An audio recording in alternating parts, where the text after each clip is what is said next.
Habang nagpupulong ang Korte Suprema kanina ay nagprotesta ang ilang grupo laban sa anti-cybercrime law na yan. Black Tuesday ang tawag nila sa kanilang kilos protesta ngayong araw na ito.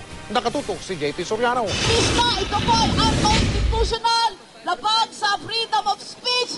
Suot ang itim na t-shirt ng Marcha mula Padre Tauro, Maynila ang iba't ibang grupong kontra sa RA 10175 o ang anti-cybercrime law patungong Supreme Court. Pagsapit sa tapat ng Korte Suprema, nagdao sila ng programa. No to cybercrime law! No to cybercrime law! Ilan sa mga sumama sa protesta, mga petitioner ng anti-cybercrime law. Anila hindi na dapat ituloy ang ginagawang konsultasyon ng Department of Justice para mabuo ang implementing rules and regulations ng naturang batas. Giit ni Atty. Theodore Te, nakasaad daw sa Bill of Rights hindi daw dapat gumagawa ng batas, nakikitulad sa freedom of speech, expression o freedom of the press. The Constitution is very clear, Article 3, Section 4. It says there shall be no law abridging the right to freedom of expression, freedom of the press.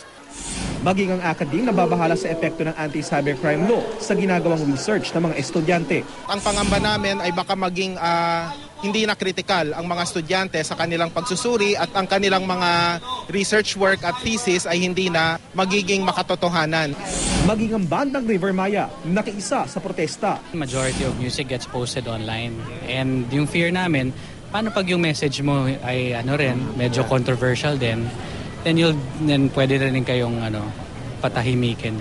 Paniwala ng ilan, sadyang isinabatas ang anti-cybercrime law para tanggalan ng ngipin ang Freedom of Information Bill sakaling maisabatas ito.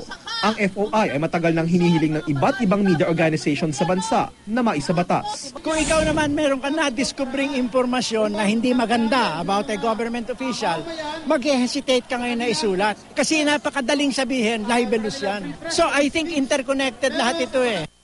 JP Soriano, nakatutok, 24 oras.